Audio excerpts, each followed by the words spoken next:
അതിവിദൂരമല്ലാത്ത ഭാവിയിൽ കേരളത്തിൽ എൻഡിഎക്ക് മുഖ്യമന്ത്രി ഉണ്ടാകുമെന്ന് ബിജെപി നേതാവ് ശോഭാ സുരേന്ദ്രൻ. നിങ്ങൾക്കും ഞങ്ങൾക്കും സന്തോഷിക്കാനുള്ള വക ഇനി ഉണ്ടാകുമെന്നും ശോഭാ സുരേന്ദ്രൻ കൂട്ടിച്ചേർത്തു. ബിജെപിയുടെ സംസ്ഥാന അധ്യക്ഷനായി രാജീവ് ചന്ദ്രശേഖരനെ പ്രഖ്യാപിക്കുന്നതിന് മുന്നോടിയായി മാധ്യമപ്രവർത്തകരോട് സംസാരിക്കുകയായിരുന്നു ശോഭാ സുരേന്ദ്രൻ. അതായത് ഇന്ന് അദ്ദേഹം സ്ഥാനാരോഹിതനാവും. അതിനുശേഷം കൃത്യമായിട്ടുള്ള ഒരു ടൈമിംഗ് വെച്ചുകൊണ്ട് സാധാരണ മുറ പോലെ തന്നെ ഭാരതീയ ജനതാ പാർട്ടിയുടെ സംസ്ഥാന തലത്തിൽ ഭാരവാഹികളുണ്ടാവും. ആ കാര്യങ്ങളെക്കുറിച്ചെല്ലാം തന്നെ അദ്ദേഹം തന്നെയാണ് വിശദീകരിക്കേണ്ടത്. ഞാൻ നേരത്തെ ഇന്നലെ പറഞ്ഞത് ഇതൊരു നൈരന്തര്യമാണ്.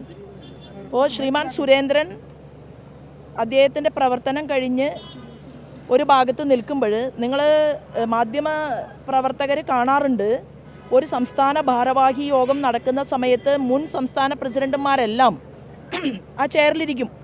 നാളിതുവരെ ഭാരതീയ ജനതാ പാർട്ടിയുടെ നേതൃത്വത്തിൽ നടന്നുകൊണ്ടിരിക്കുന്ന പ്രവർത്തനങ്ങളുടെ ഒരു തുടർച്ചയാണ് നമ്മൾ കാണാൻ പോകുന്നത്. അതിൽ കൂടുതൽ മേമ്പൊടി ഉണ്ടാകും. കാരണം എന്താണ്, ഒരു കമ്പനിയെ, അതായത് ഒരു കമ്പനി നല്ല രീതിയിൽ പ്രവർത്തിപ്പിച്ച് വിജയിപ്പിക്കാൻ സാധിച്ചിട്ടുള്ള ഒരു ടെക്നോക്രാറ്റ്, അങ്ങനെ ഒരാൾ ഭാരതീയ ജനതാ പാർട്ടിയുടെ അധികാര കേന്ദ്രത്തിലേക്ക് വരുന്ന സമയത്ത് ഒരു ഇരട്ടി മധുരമുണ്ടാകും എന്നാണ് ഞാൻ ഇതിനെക്കുറിച്ച് മനസ്സിലാക്കുന്നത്.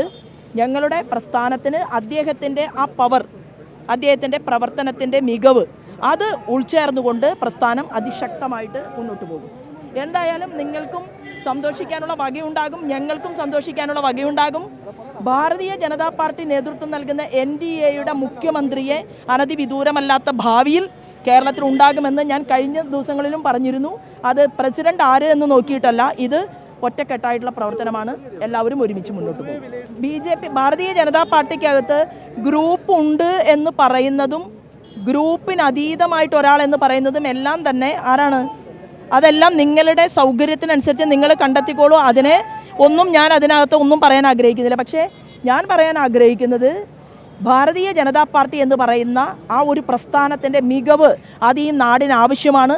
കാരണം ഈ ഗവൺമെൻറ്റിൻ്റെ അന്യായത്തിനെതിരെ പ്രതികരിക്കാൻ, പ്രതിപക്ഷത്തിൻ്റെ റോൾ കൃത്യമായി നിർവഹിക്കാത്ത കോൺഗ്രസിനെ UDFനെതിരായിട്ടും പ്രതികരിക്കാൻ, പോരാട്ടം നടത്താൻ, സമരങ്ങൾ നടത്താൻ അതിന് പാർട്ടി ഓരോ കാലഘട്ടത്തിലും സജ്ജമായിട്ടുണ്ട്. അത് ഇനിയും തീവ്രമായിട്ട് മുന്നോട്ട് പോകും. കാരണം കേരളം ആ സാഹചര്യത്തിലാണ് ഇന്ന് എത്തി നിൽക്കുന്നത്. 2025 3 മാസം തികയുന്നതിന് മുമ്പ് 4000 ലഹരി കേസുകളാണ് കേരളത്തിൽ ഉണ്ടായിട്ടുള്ളതെങ്കിൽ നമുക്ക് കേരളത്തെ രക്ഷിച്ചേ പറ്റൂ എന്നുള്ളതാണ്.